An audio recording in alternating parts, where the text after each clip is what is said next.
Thank you so much. So we're going to talk today about the metaverse, the digital and physical kind of colliding. We were just talking about earlier the digital NFTs and helping, how do you connect vineyards, for example, we were talking about this, to the mass market for people maybe in Africa that have never experienced Napa Valley, for example, and experience what it takes to make wine, and understanding that. So Celise, maybe you can start us off with what your brand overall does, but then how you use the metaverse and will use the metaverse and the NFTs and other things for education and helping the masses with that physical and non-physical connection. No, perfect. Charlotte here. Yeah. So we got involved in the NFT, the metaverse, late last year. We very fortunate to offer to the world a bit of a piece of history by making available some of our best wines from the Tokelon vineyard in the heart of the Napa Valley. And if you haven't had a chance to come, I hope to greet you there. And so we took those absolutely phenomenal wines, very little of them, crafted by some of the top winemakers in the United States, and just geeked out for a minute and thought about bottling them in a porcelain bottle and aging them next to glass bottles, because as you know, light is one of the core enemies of the aging process. So that was geeky and easy and simple until our porcelain partner was the Bernardo family, 5 generations of porcelain in Limoges, France. And obviously, a simple magnum turned into a collector's item. And at the same time, we're hearing Gary Vee. We have a connection with Gary Vee. We purchased Empathy Wines from him a couple years ago. So we're hearing Gary talking to us about NFTs. We're wine people. We have no idea what NFTs are. But also at the same time, we're thinking about authenticating our most valuable wines. And when asked a supplier, what is the one thing you've always wanted to do and why haven't you been able to do it? They said, we'd love to do more work around blockchain, but none of our clients know and care about NFTs, crypto, blockchain. So it was a match in heaven, and we launched in December a very unique collection. So that's our connection with you guys here. Yeah. We haven't quite dabbled in the metaverse yet. We are very keen on understanding, communicating, and connecting with this newfound community, which was quite foreign to us. So that's where we're at. Perfect. Thank you. And I know, Lian, you have a food hall in Houston, and talking about the whole industry. Maybe talk about in the future what you see as restaurants. One of the topics, restaurants in the metaverse. How you see, like, for example, a menu item being able to have the IP go to the chef, right, and then being able to have that shared with the upside to the investor. Do you want? It's on. Oh, okay. So why don't you just go into that? Yes. Hi, I'm Lian. So my background is hospitality, so I'll speak from an operator standpoint of always thinking, how do we use technology and NFT to help make the restaurant or the hotel or the food hall more efficient, and seeing different ways to help maybe fundraise and help the creators economy, like the chefs themselves, be able to help raise funds and give them a way to make money, just like artists. So I see that as being a very good way to help generate money for these chefs. Yeah, and royalties, yeah. And royalties. That's perfect. Timothy, we were talking earlier, your clients potentially, like Hard Rock Cafe, like being able to have that and really gamify that system, that spatial web. I mean, there's such a huge opportunity there, I think, as what you guys are doing. And we were talking about middleware, and there's so many opportunities to scale this, not just with Hard Rock and hospitality, but everything. But it just, that specific example is perfect to what we're discussing here. Yeah, sure. So I think something we should roll back a little bit is what is the metaverse? And I think everyone thinks of the metaverse as VR headsets, AR, and it's connectivity of high level, high cost headsets and devices. But we prefer to look at metaverse as Web 3. Web 3, if anyone knows what Web 1 was text on a page, including a computer. Web 2 involved using cell phones, and then you got images and things like videos and Flash. And then Web 3 is the ability to go ahead and see things in 3 dimensions. You can engage and interact and immerse yourself in the environment however you'd like to choose. So when you're looking at things like Hard Rock Cafe and companies like that want to go ahead and scan their digital catalogs, and then they also have food items. Think about being able to walk inside of Hard Rock Cafe, and instead of looking at pictures on a wall and going, yeah, that looks like a nice burger, you can bring out your phone and you can go ahead and see it in augmented reality. Or say you want to go ahead and have Jimi Hendrix guitar. I can go ahead and purchase an NFT of that.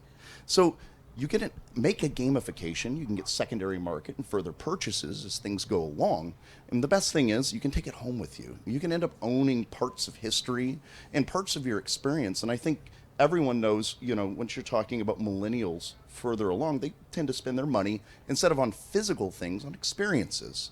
And that's something that you can take back that is physical, but it's part of the experience, and it's something that you can end up using in interoperability, possibly with video games or maybe in part of a movie experience going upwards and downwards. So, yeah. Perfect. And we were talking about earlier just like the 5 senses. How do you see in the next 5 to 10 years, whether it's drinking wine, what that smell is, how that experience is, what do you see, Tim, you start with you, what do you see that 5 sensors, those mechanisms to be able to bring it to life and gamify life in a way?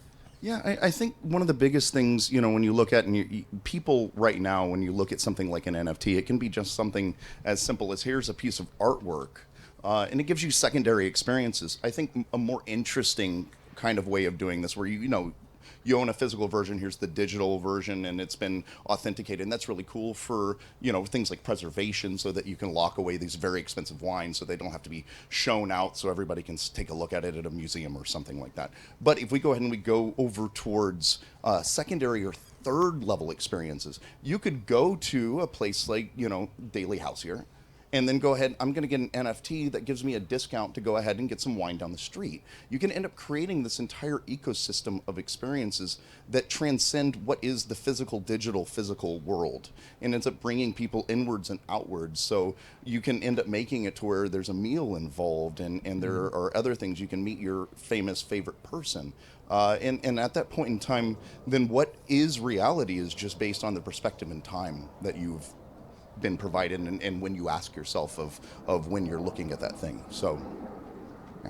Perfect. And the gamification of that, how do you guys see brands as a whole? Lian, going back to the physical, non-physical digital twins, going back to the brands and onboarding people, the wallets, etc. What do you see as the next step for it going mainstream for something like this? Let's say Taco Bell, McDonald's, of course, you dislike that, having a healthier version of that. But for the sake of argument, how do you help gamify, put a taco in Roblox for a kid to say, oh, I'm going to do this. I'm going to go to Taco Bell just because Roblox says to do it. And now within 24 hours, I need to earn those points. What do you think? Yeah, so I think it's just education, onboarding kids at a very young age into gaming and teaching them the layer of how to eat food, what's healthy, and there's just, how to a vineyard, is ran. I think that's really important. So just training and onboarding at a very young age, I think is really important. Charlotte, for you and education and really in general, how do you see the metaverse in general, just digital sphere, helping with education around what you're doing? Yeah, so obviously no boundaries, no barriers. So you talked a little bit earlier about bringing people from far away in our vineyards and have a very interactive experience, right? But if you even look at the technical part of the vineyard, obviously we have a lot of data that comes and we're monitoring, measuring a lot of different metrics throughout the cycle of the vineyard. There's this chance for someone who's doing a master in viticulture to have this sort of in real life approach and connection with a vineyard that can be 100 miles out or 5,000 miles out. So the potential in terms of education is absolutely phenomenal. Lian, we fight all very hard to have our bottles in the back bar of hospitality. So when you go have a drink, you see us. There's a huge potential there for brands in our industry to create those connections in a different universe, for sure. The thing that I'm seeing happen as more and more people get involved is how people wear their brands as badges, right? So the sneakers companies, the shoes companies that got into the NFT world already have built those connections, right? People are walking around with their cool shoes. So does that mean that you as a wine collector would, on a click of a button or a blink of an eye, show me your wine collection? And I'd trade, my bottle of Bernardo Robert Mondavi Winery wine for whatever you have that would be valuable to me. So there's a lot of exchange, and exchange of currency, but social currency as well. Yeah.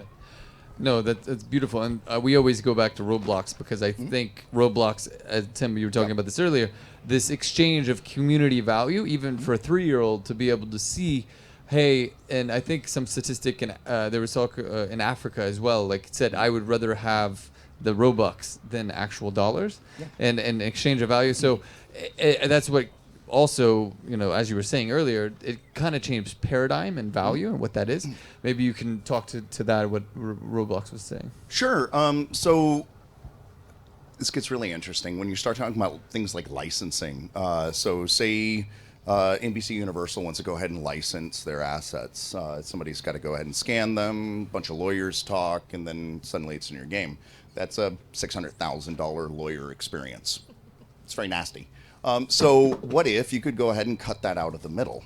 If you could go ahead and instead of having the lawyers in the middle, you end up placing those scans on the chain, and then the licensing agreement is built on board, and then you end up having games like Roblox or any Epic Games production.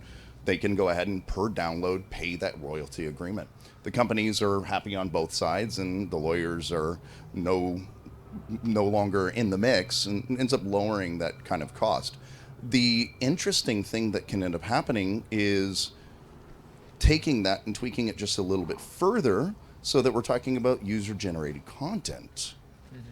UGC is really interesting. Think about having a mobile scanning experience. So people could go out and take something and then put it into their game, and then they can end up monetizing this.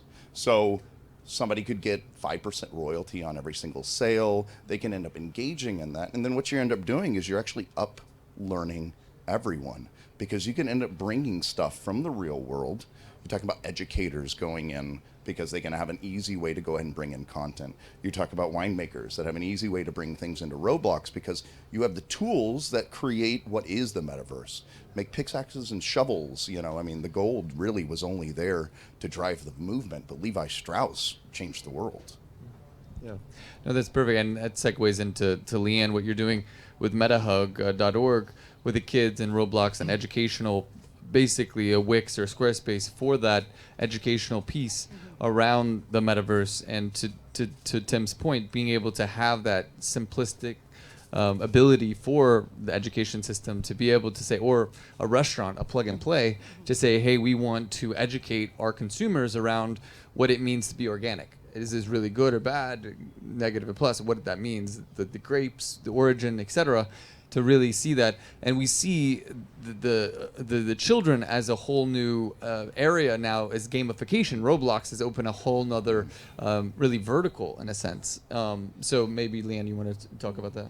Yeah, 100%. Again, going back to Roblox, I have a 3-year-old, and she is constantly in Roblox, and she has more virtual friends than she has real life friends. But maybe that has a little bit to do with COVID. But it's really interesting to watch them play and how real it is for them. It's their metaverse, and I think be able to create, again, no code, Wix kind of format for education and bridging. Again, like a chef who wants to teach a chef dinner now can do it in Roblox, right? Can bridge that education. And now we can show kids how to cook at a very young age, but gamify it. So winning different levels, learning about health, and it's pretty amazing what they can do. And Charlotte, for you, what you're doing in Napa Valley, how do you basically share more what you guys are doing on the digital sphere? Like for what you guys see in the next 12 months around the metaverse, your NFTs and everything else, what do we have to look forward to in that gamification? Well, okay, so we're not very close to gamification as games and alcohol, as you can imagine, not necessarily a good match. It's hard to see exactly what. What we know is we have a super open mind as to what's ahead. Is it collaborations with brands? Is it collaboration with other wineries? Is it collaborations? All we know is that this is especially for the wine industry, incredibly new. I mean, you can count on the fingers of your hand, or both hands max, the number of wineries that went into the NFT world. So we're in a massive learning curve. The focus for us right now is to really get take a minute to really know those people who have joined us in this journey. And maybe work collaboratively with them to see where this journey is going to take us. Perfect. And I know you mentioned Gary Vee before. So like gamification, social media, TikTok. I know TikTok was basically like the burgers. They're opening their own chains and lines because they have direct access. Mr. Beast and his burgers. So do you see any gamification, I guess, on that side with like Gary Vee and other things in the future of how do you gamify that competition? I guess that there may be possibilities of being able to make it fun, you know. So 100%, and only doable with an open mind, right? Yeah. And Timothy, so for you, how do you gamify with your spatial basically recognition? Everything that you're scanning, everything becomes real, physical, non-physical. How do you gamify that process of now kind of the Ready Player One world that everyone kind of imagines and pictures, like the Jetsons, right? How do you then gamify that to make it more real and realistic and onboarding wallets, for example? What does that look like realistically? Yeah, so I think what we've done is move past gamification just in general. And the real idea in this, so, you know, my previous company was an XR studio. We did projects for major corporations like Intel, Microsoft, KPMG. And then one of the projects that we actually did was for quantum rehabilitation, so wheelchair manufacturer. It's the second largest motorized wheelchair manufacturer in the world. And we built a application that trained people how to drive their power chairs. So sad little behind the scenes kind of thing. You get about 10 hours in a chair, powered or not. And if you're not considered proficient in your chair, you'll never get a power chair. And if you decide to buy one under your own, then you end up getting kicked off your insurance. And so what we learned out of building these experiences was that if you enable content creators to be able to make these experiences, if you make it as easy as Wix, if you make it as easy as, you know, WordPress, you know, people like me don't necessarily need to exist. And as sad as that kind of concept is on one side, it's a Prometheus style effect. There is no reason why you need to have somebody who has several degrees in code to make an interactive experience if the tools are built well enough. Yeah. And so when we're talking about interaction and gamification, I think, you know, when we're talking about metaverse style and things like that, we're talking about immersiveness. When you're talking about levels of understanding and learning, you know, level 1 is reading something, level 2 is watching a video, level 3 is having someone explain it to you, level 4 is living it. Mm-hmm. Yeah. So it transcends that whole kind of circle of need and want, I Perfect. think. Well, that ends our time here, the transcending moment of connecting physical. So yeah, if we have some time. Okay, we'll have a few more minutes. I thought we had the timing. Yeah, no, I thought you were you were waving outside for Does time. Have questions? Yes. Do we have any questions from the audience? Any question? Well, yeah. Yes, sir.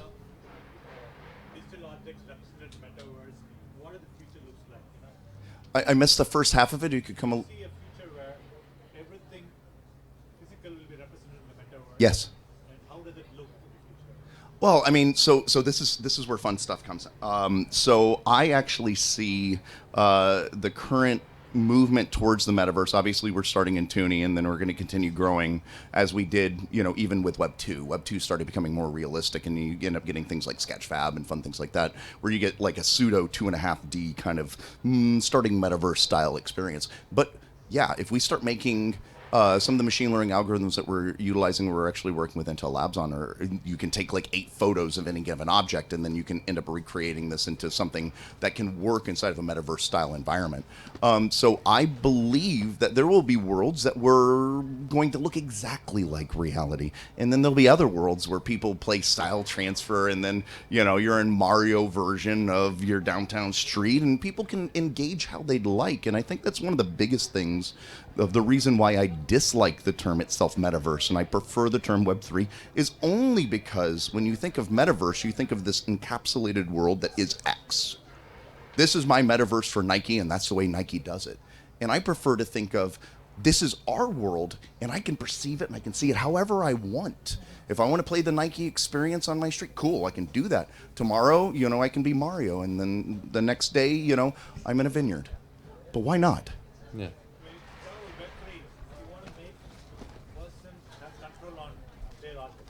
Oh, yeah.